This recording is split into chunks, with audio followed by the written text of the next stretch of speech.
CLAT PG के exam के purpose के लिए केस लॉज एक बहुत ही ज़्यादा इंपॉर्टेंट फैक्टर है। इसी चीज़ को ध्यान में रखते हुए आज से हम लोग शुरू करने जा रहे हैं important cases for CLAT PG की एक सीरीज, जहाँ पे हम लोग जितने भी आपके इंपॉर्टेंट सब्जेक्ट्स हैं उसमें आपके जितने इंपॉर्टेंट केसेस हैं फॉर ईयर 2021 एंड 2022 हम लोग डिस्कस करेंगे अपने वीडियोस के अंदर इन ग्रेट डिटेल। आप एक बार ये वीडियोस देख लीजिए, एटलीस्ट आपके 5 से 6 केसेस फॉर ईच ईयर एक पर्टिकुलर सब्जेक्ट के लिए तैयार हो ही जाएंगे। तो ये वीडियो तो आप लोग जरूर देखिएगा और एंड तक देखिएगा, बिल्कुल हम लोग ऐसे खत्म करेंगे कि आपको पता भी ना चले। एक जो चीज आपको मैं बोलना चाहूंगा कि आप एक काम कर सकते हो, आप हमारा टेलीग्राम ग्रुप ज्वाइन कर सकते हो। यहाँ पे हम लोग रोज आपके लिए एक पैराग्राफ विद 6 क्वेश्चन हम लोग पोस्ट करते हैं, तो इस आप चीज का जरूर फायदा उठाइए। ये बिल्कुल फ्री ऑफ कॉस्ट, आपको इसमें कुछ भी कोई इन्वेस्टमेंट करने की जरूरत नहीं है। और साथ ही में अगर आपने हमारा मॉक टेस्ट सीरीज या फिर आपने हमारे कोर्सेज नहीं एनरोल अभी तक करे हैं, तो आपको अगर ये वीडियो पसंद आती है तो फिर आप जरूर उन कोर्सेज को भी चेकआउट करिएगा। और एक चीज और, सब्सक्राइब और लाइक करना इस वीडियो को मत भूलिएगा, बिकॉज यूट्यूब के एल्गोरिथम को पता चलना चाहिए कि आप लोग संभव लॉ को पसंद करते हैं, हमारी वीडियोस को पसंद करते हैं। अब चलिए शुरू करते हैं सबसे पहले केस लॉज के साथ। तो जो सबसे पहला केस इंपॉर्टेंट है 2021 में, वो है आपका सीआरपीसी के under Niharika infrastructure private limited versus state of Maharashtra का। अब ये जो केस है ये आपका इंपॉर्टेंट है for the statute of section 482 of CrPC. 482 of CrPC आपका क्या बोलता है? 482 ऑफ सीआरपीसी आपका ये बोलता है कि जो कोर्ट है ना, उसके पास एक इनहेरेंट पावर है कि in order to protect the ends of justice और to prevent the abuse of process of court, वो कोई भी ऐसा ऑर्डर पास कर सकती है और उसको इफेक्ट दे सकती है।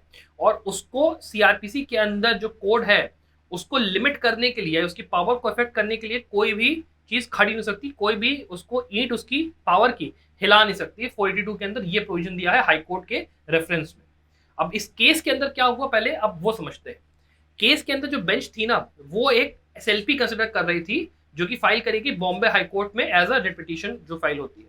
वहां पे जो आपके पिटिशनर्स थे उन्होंने कहा कि भैया देखो, हमको टाइम चाहिए क्योंकि हमको एक एफिडेविट यहाँ पे फाइल करनी है। और यहाँ पे उस चीज को देखते हुए यहाँ पे कोर्ट ने ये कह दिया भाई कि जो कि अभी इनको एफिडेविट फाइल करने के लिए थोड़ा सा टाइम चाहिए, तो भाई हम लोग क्या करो, आप जो पुलिस है आप ना कोई भी कोर्सिव एक्शन अब नहीं लेने वाले, तो यहाँ पे जो रिस्पॉन्डेंट्स हैं उनके खिलाफ में। और ये इंटरिम ऑर्डर कोर्ट ने उठा के यहाँ पे दे दिया। अब इसके बाद जो यहाँ पे डायरेक्टर साहब थे रियल एस्टेट कंपनी के और उनके जो बिजनेस पार्टनर्स थे, उनके खिलाफ यहाँ बेसिकली जो एफआईआर पास हुई थी वो थी under section 406, 420, 465, 468, 471 of and 120 B of IPC, ये इनके अंडर चार्जेस लगे हुए थे। अब बात कर लेते हैं कि कोर्ट ने डिसीजन क्या दिया। कोर्ट ने यहाँ पे ये बोला कि भैया देखो, आपने ये जो लगा दिया ना कि कोई भी कोर्सिव एक्शन मत लेना, ये सब जो आपने बातें करी हैं ये बिल्कुल गलत है। आप ऐसा नहीं कर सकते, बिकॉज जो इन्वेस्टिगेशन है वो अंडर प्रोग्रेस है। पहली बात, इन्वेस्टिगेशन अंडर प्रोग्रेस चल रही है। साथ ही में जो फैक्ट्स है ना वो अभी हेजी हैं। एक जैसे धुंध होती है ना तो उसमें दिखाई नहीं पड़ता, हेज होती है, वैसे वो हेजी है। जो एंटायर एविडेंस है, मटेरियल है, वो अभी आया भी नहीं है और कोर्ट के सामने, मतलब हाई कोर्ट के सामने, तो आपने ऐसे कैसे वो कर दिया। और यहाँ पर कोर्ट को रिस्ट्रेंट शो करने की जरूरत है 482 के अंदर अपनी पावर को एक्सरसाइज करते हुए। चलो भैया, आपको कोर्ट के प्रोसेस को बचाना है, आपको अब्यूज ऑफ पावर रोकनी है या फिर कुछ भी आपको करना है, उस पावर का इस्तेमाल करो, लेकिन थोड़ा ना बच के इस्तेमाल करो। देख लो कि क्या हो रहा है आपके सामने, मेन चीज ये यहाँ पे कही है। और उन्होंने कहा कि कोई भी ऐसा इंटरिम ऑर्डर कि आप अरेस्ट ना करो या कोर्सिव एक्शन या फिर आप स्टेप ना लो, ये चीज कहीं ना कहीं गलत है। और अकॉर्डिंगली जो आपका अक्यूज्ड है, जिसके खिलाफ बेसिकली यहाँ पे फाइल हुई है, वो एंटिसिपेटरी बेल के लिए यहाँ पे जा सकता है 438 ऑफ सीआरपीसी में किसी कॉम्पिटेंट कोर्ट के पास या हाई कोर्ट के पास आके नाटक करने की जरूरत नहीं है। सुप्रीम कोर्ट ने ये बोला। फिर बाद में उन्होंने कुछ गाइडलाइंस दिए, वो समझ लेते हैं। गाइडलाइंस कोर्ट ने ये दिए कि जो पुलिस है ना, उसके पास एक स्टेचुटरी राइट है, ठीक है, कि और वो उसकी ड्यूटी है कि जो रेलेवेंट प्रोविजंस हैं जो कि आपके चैप्टर 14 में दिए हैं, उसके अंदर वो इन्वेस्टिगेट कर सकता है किसी भी कॉग्निजेबल ऑफेंस को, ठीक है। फिर कोर्ट्स यहाँ पर उनकी जो एबिलिटी होती है ना पुलिस की इन्वेस्टिगेशन करने के कॉग्निजेबल ऑफेंसेस में, उसको वो रोक नहीं सकती, थॉट नहीं कर सकती। ये चीज इंपॉर्टेंट है। इसके बाद यहाँ पे जो केसेस हैं, अगर वो कॉग्निजेबल नहीं है या फिर जो ऑफेंस है वो ऐसा है जिसमें कि जो फर्स्ट इन्फॉर्मेशन आपकी रिपोर्ट है उसमें डिस्क्लोज नहीं करी गई हैं चीजें, तो कोर्ट यहाँ पे उस टाइम पर बेसिकली यहाँ पे कह सकती है कि भैया हम यहाँ पे इन्वेस्टिगेशन को फर्दर जाने नहीं देंगे, बिकॉज यहाँ पे जो प्रोसेस है उसका कहीं ना कहीं अब्यूज का चांस हो रहा है हल्का हल्का, उसी केस में ये किया जाएगा। अपार्ट फ्रॉम दैट, कोर्ट ने ये कहा कि जो पावर होती है क्वैश करने की, वो आराम से स्पेरिंगली यूज करिए, रुक रुक के आराम से यूज करिए। और ये देख लीजिए कि जो rarest of the rare case होते हैं वो वाला rarest of the rare case नहीं जिसमें कि बिल्कुल जो रेप वाले मामले होते हैं उनकी बात यहाँ पे नहीं हो रही है। यहाँ पे मामला हो रहा है कि सब थोड़ा सा देख दाख के थोड़ा सा कम से कम केसेस में 482 के अंदर आप इस तरीके का डिसीजन यहाँ पर दो। मेन चीज यहाँ पे कोर्ट ने यही कही। फिर जो अगला केस है वो है Jeetal Lal Kotecha versus state of Gujarat का। यहाँ पे भी जो रेलिवेंट स्टेट्यूट है that is 482 of CrPC. Because मैं रेलिवेंट स्टेट्यूट इसलिए बता रहा हूँ बिकॉज इसी के ऊपर ना आपका क्वेश्चन आएगा कि 482 में क्या दिया है, उसके अंदर कोर्ट के पास पावर क्या होती है, किस पर्टिकुलर कंडीशन में वो पावर यूज होगी, कब नहीं यूज होगी, ये सब चीजें पूछी जाती है। इसलिए मैं रेलिवेंट इंस्टीट्यूट पे आपको बोल रहा हूँ, इसको नोट करते हुए जाइए इस वीडियो को अगर आप देख रहे हो कायदे से। तो अब इसके अंदर बात करते हैं कि सबसे पहले हुआ क्या। हुआ इस केस में क्या था कि 482 के अंदर जो पावर है कोर्ट के पास उसको देखते हुए उन्होंने एक इंटरिम ऑर्डर पास करा यहाँ पे हाई कोर्ट ने। और इन्होंने ये कहा कि जो स्कोप है पावर्स का जो कि कन्फर करी जा रही है हाई कोर्ट के पास, उन्होंने उसका यूज करते हुए पुलिस को यहाँ पे रिस्ट्रिक्ट कर दिया कि भैया देखो आप चार्जशीट फाइल नहीं करोगे मजिस्ट्रेट के सामने, और उसके अलावा जो कंटेंट्स थे ड्राफ्ट चार्जशीट के, ठीक है, उनको उन्होंने कहा कि भैया देखो जब तक ये ड्राफ्ट चार्जशीट हम देख नहीं लेते हम तब तक इस केस को आगे बढ़ने नहीं देंगे। यहाँ पे कोर्ट ने बेसिकली ये चीज करी। और उसके अलावा उन्होंने ये भी कहा कि जो फाइनल रिपोर्ट है ना वो सबमिट नहीं हो सकती है विदाउट इट्स परमिशन। जब तक कोर्ट देख नहीं लेगा फाइनल चार्जशीट में क्या रिपोर्ट में क्या है तब तक हम परमिशन नहीं देंगे उसको फाइल होने की। यहाँ पर कोर्ट ने, सुप्रीम कोर्ट ने ये हेल्ड करा कि जो डायरेक्शन यहाँ पे दिया गया था वो कोई रीजनिंग के साथ नहीं दिया गया व्हाटसोएवर कि क्या रीजन के बेसिस पे आपने यहाँ पे रोक दिया पुलिस को रिपोर्ट फाइल करने से, ड्राफ्ट चार्जशीट के फाइल होने से, क्यों आपने इसको रोका। यहाँ पे even at the interim stage जो हाई कोर्ट है उसको डेमोन्स्ट्रेट करना पड़ेगा एप्लीकेशन ऑफ माइंड और रीजंस फर्निश करने पड़ेंगे कि आप क्यों ऐसा है कोई इंटरलोकेटरी ऑर्डर यहाँ पे दे रहे हो जो कि केपेबल हो टेस्ट करे जाने के द्वारा before this court in an appropriate case. मतलब सुप्रीम कोर्ट के सामने यहाँ पे अगर आप आ रहे हो उसको टेस्ट होने की कैपेबिलिटी उसमें होनी चाहिए। और जो इंटरिम यहाँ पे डायरेक्शन दिया गया है वो अमाउंटेड टू था अननेसेसरी इंटरफेरेंस। आपने फ्री फंड में अननेसेसरीली यहाँ पर पुलिस के काम में यहाँ पे आपने इंटरफियर करा इन्वेस्टिगेशन प्रोसेस में जो कि सीआरपीसी में दिया है, एंड अकॉर्डिंगली ये जो चीज आपने करी वो गलत है। फिर जो अगला केस है आपका वो है आपका अपर्णा भट्ट से स्टेट ऑफ एमपी का।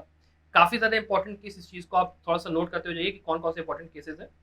यहाँ पर जो आपका कोर्ट था उन्होंने क्या करा, यहाँ पे मध्य प्रदेश हाई कोर्ट जो है वहां पे उन्होंने एक जजमेंट दिया जहां पे उन्होंने बेल कंडीशन इम्पोज कर दिया एक पर्सन के ऊपर और ये कहा कि जो बेसिकली अक्यूज है ना वो जाके जो विक्टिम है जिसकी की मॉडेस्टी आउटरेज हुई है यहाँ पे उसको भैया जाके वो राखी बांधे। अब ये सोच लीजिए आप कहाँ तक सही है कि भाई जिस विमेन की मॉडेस्टी आउटरेज हुई है उसको आप जाके राखी बांधो, हाउ इज दैट राइट।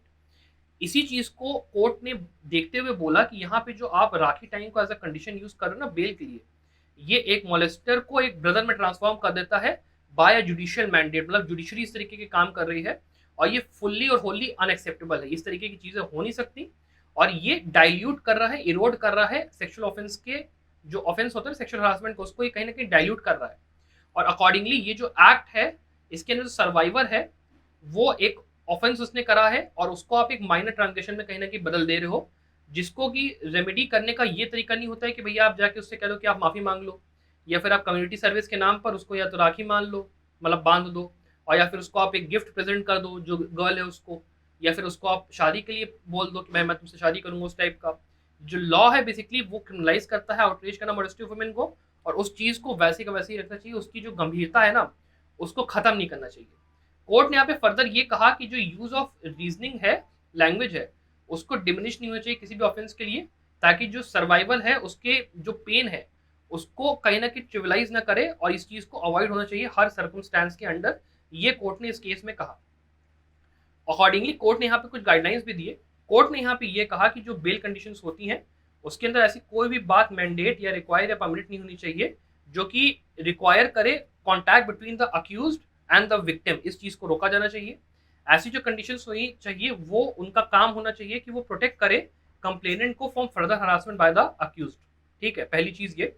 फिर उन्होंने ये कहा कि जो आपका सर्कमस्टांसेस जो एग्जिस्ट करती हैं कोर्ट के अंदर, उनको अगर लगता है कोर्ट को जो सर्कमस्टांसेस एग्जिस्ट करती हैं कि यहाँ पे एक चांस है हरासमेंट होने का बाय द विक्टिम, और उनको अगर ये एप्रीहेंशन मतलब आता है किसी की तरफ से, विक्टिम की तरफ से, तो अकॉर्डिंगली उनको पुलिस को बोलना चाहिए कि भैया आप नेचर ऑफ प्रोटेक्शन उनको वहाँ पे दो और उनकी प्रोटेक्शन का आप ख्याल रखो, और अकॉर्डिंगली ये ध्यान रखो कि जो अक्यूज है और जो विक्टिम उनके बीच में कोई भी कॉन्टैक्ट नहीं हो रहा है। That was said bye Aparna in the case of Aparna versus state of MP.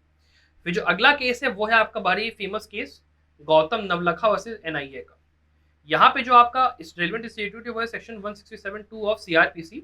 और यहाँ पे बेसिकली बात ये होती है कि जब एक पर्सन है उसके पास ये राइट होता है कि जब एक पर्टिकुलर अमाउंट ऑफ जो आपके रिक्वायरमेंट्स है वो फुलफिल हो गए हैं तो वहाँ पे वो इंसान 90 डेज के बाद आपका डिफॉल्ट बेल के लिए he is eligible kind of. उसके बाद यहाँ पे जो केस है उसमें क्या हुआ कि जो मिस्टर नवलखा थे उनको 34 डेज के लिए यहाँ पे अनलॉफुल कस्टडी कहकर यहाँ पे रखा गया। और उसके अंदर जो वो टाइम पीरियड था वो चाह रहे थे कि यूएपीए एक्ट के अंदर उस टाइम पीरियड को भी इंक्लूड कर दिया जाए। यहाँ पे जो हाईकोर्ट थी बॉम्बे की उन्होंने ये कहा कि ये जो टाइम स्पेंड हो रहा है ना अनलॉफुल एक्टिविटी के अंदर उसको इंक्लूड नहीं किया जा सकता है वाइल कंप्यूटिंग द 90 डेज जो कि प्रिस्क्राइब्ड है for grant of default bail under section 167 clause 2 of CrPC. ये हाईकोर्ट का जजमेंट था। अब यहाँ पे जो जज की बेंच थी वो थी जस्टिस यू ललित और के एम जोसेफ की। और उन्होंने उठा के जब पिटीशन फाइल करी कि गौतम नवलखा के द्वारा बॉम्बे हाईकोर्ट के जजमेंट के अगेंस्ट में, उस चीज को उन्होंने डिसमिस करा और जो बॉम्बे हाईकोर्ट का जजमेंट था उसको रीअफर्म करा। कोर्ट ने ये बोला कि जो यहाँ पे दिल्ली हाई कोर्ट था ना वहां पे एक और केस चला था। बेसिकली कोर्ट ने ये बोला कि जो दिल्ली हाई कोर्ट में है जो ऑर्डर यहाँ पे जो केस चल रहा है उसके अंदर ये नहीं कहा, उसके अंदर बेसिकली ये नहीं करा गया कि जो 167 है उसके अंदर जो कस्टडी की बात हो रही है कि ये सही था गलत था हाउस अरेस्ट, उसके ऊपर हम लोग यहाँ पे बैठने नहीं आए। यहाँ पे हम लोग इस चीज के लिए नहीं आए, हम लोग ये देखने आए हैं यहाँ पर कि जो हाउस अरेस्ट था क्या वो 167 के अंदर फॉल करेगा या फिर नहीं करेगा। हमें इस चीज से कोई मतलब नहीं कि हाउस अरेस्ट इलीगल है या नहीं है, इस चीज से हमारा कोई लेने देना नहीं है। अकॉर्डिंगली यहाँ पे हम लोग इस व्यू पे है, कोर्ट ने ये कहा कि जो फैक्ट्स हैं ऑफ द केस कि जो हाउस अरेस्ट है वो बेसिकली 167 के अंदर नहीं आने वाला। और अकॉर्डिंगली जो आपका एक चीज होती है 167 के अंदर जिसको क्या आप बेसिकली मानोगे कि हाँ ये राइट टू डिफॉल्ट बेल है एक फंडामेंटल राइट के अंदर, उसके अंदर सर्टेन कंडीशंस का पास हुए जाना जरूरी है अकॉर्डिंगली। और यहाँ पर जो बेसिकली कंडीशन हो रही है कि यहाँ पे जो आपका हाउस अरेस्ट था उसको यहाँ पे कंबाइन कर दिया, वो कहीं ना कहीं चीज गलत है। अकॉर्डिंगली उन्होंने कहा कि जो राइट है ना स्टेचुरी बेल का ये डिहॉर्स करती है मेस ऑफ द केस को अकॉर्डिंगली। और जो फंडामेंटल राइट अराइज होता है उसके लिए कंडीशन जब फुलफिल होंगी तभी आपको यहाँ पे बेल मिलेगी। और अकॉर्डिंगली जो नेचर ऑफ डिटेंशन है वो एक बहुत ही इंपॉर्टेंट फैक्टर है यहाँ पे 167 के अंदर जो कि इंडिस्पेंसिबल है कोर्ट के लिए काउंट करना इस पीरियड को, वो भी बहुत ही इंपॉर्टेंट फैक्टर यहाँ पे आ जाता है। अब यहाँ पे हमारे पास जो लास्ट केस है वो है आपका Siddharth versus state of UP का, जिसमें कि जो रेलिवेंट स्टेट्यूट है वो है आपका सेक्शन 170 ऑफ सीआरपीसी। अब इसको मैं इस वीडियो में कवर नहीं करूंगा बिकॉज ये वीडियो बहुत लंबी हो गई है, तो आप इसको अकॉर्डिंगली एक बार बैराक से देख लीजिएगा। अब इस सेक्शन के बारे में कोर्ट ने यहाँ पे क्या बोला वो देखने वाली इंपॉर्टेंट बात है। कोर्ट ने यहाँ पे ये बोला कि जो आपकी कंसिडरेशन दी है सेक्शन 170 ऑफ सीआरपीसी में उसके अंदर कोई भी ऐसी ऑब्लिगेशन नहीं है ऑफिसर इंचार्ज के ऊपर जो कि बेसिकली अक्यूज को गिरफ्तार करके लाए, ईच एंड एवरी अक्यूज को गिरफ्तार करके लाए at the time of filing of the chargesheet. Basically ये ऐसी कोई ऑब्लिगेशन यहाँ पे नहीं दी हुई है सेक्शन 170 ऑफ सीआरपीसी में। कोर्ट ने ये कहा कि इनफैक्ट हमने ये भी देखा है कि मान लो अगर जो आपका अक्यूज्ड है उसने पूरी इन्वेस्टिगेशन के दौरान कोऑपरेट करा यहाँ पे पुलिस के साथ, और तब भी यहाँ पे हुआ क्या है कि जो चार्जशीट जब फाइल होनी थी ना यहाँ पे तो नॉन अवेलेबल वारंट्स इशू करेंगे यहाँ पे मजिस्ट्रेट के द्वारा कि भैया यहाँ पे जो प्रोडक्शन है वो यहाँ पे दिलाई जाए बेसिकली अक्यूज्ड की, क्योंकि ये जो रिक्वायरमेंट है ना ये 170 में दी हुई है, इसलिए ये चीज़ कही गई यहाँ पे कि ऑब्लिगेशन है आपका कि आप अरेस्ट करके यहाँ पे लाओ अक्यूज्ड को और उसको प्रोड्यूस करो बिफोर द कोर्ट।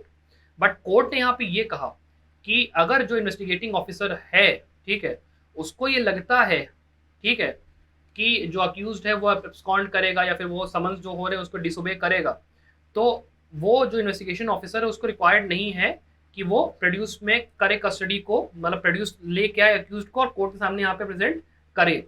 जो वर्ड यहाँ पे यूज हो रहा है सेक्शन 170 में उसके अंदर कंटेम्पलेट नहीं करा गया कि इधर जो पुलिस या फिर जुडिशियल कस्टडी होती है वो यहाँ पे दिया जाना जरूरी है, बट वो मेनली ये कन्वर्ट करती है कि जो प्रेजेंटेशन है यहाँ पे अक्यूज्ड का बाय द इन्वेस्टिगेशन ऑफिसर उस चीज को देखा जाए while filing of the chargesheet. और अगर यहाँ पे मैंडेटेड नहीं है, अगर इन्वेस्टिगेशन ऑफिसर को नहीं लगता है तो जरूरी नहीं है कि इसको वहां पे वो प्रेजेंट करे।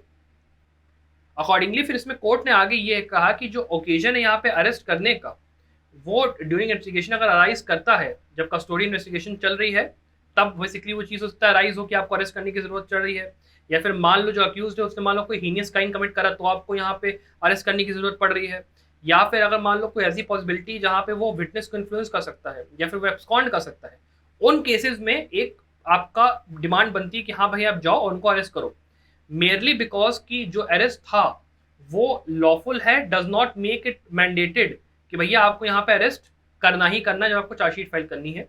यहाँ पे कोर्ट ने ये कहा कि एक जहाँ पे डिस्टिंक्शन है जो कि मेड किया जाना चाहिए between the existence of power to arrest और जो जस्टिफिकेशन प्रोवाइड करा जा रहा है एक्सरसाइज करने के लिए उस पर्टिकुलर चीज के।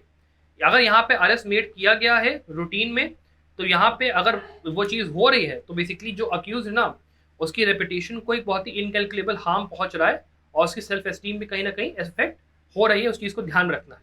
सो इसीलिए जो आपका इन्वेस्टिगेटिंग ऑफिसर है, अगर उसको कोई रीजन नहीं लगता है बिलीव में कि अक्यूज यहाँ पे एब्सकॉन्ड करेगा या फिर डिसोबे करेगा समन्स को, तो यहाँ पे इनफैक्ट वो अगर मान लो उस अक्यूज ने थ्रू आउट कोऑपरेट करा इन्वेस्टिगेशन में, तो वाई यहाँ पे ज़रूरत है हमें यहाँ पे बेसिकली उसको प्रेजेंट करने के लिए जब यहाँ पे चार्जशीट फाइल करनी है, ये हमें समझ में नहीं आता।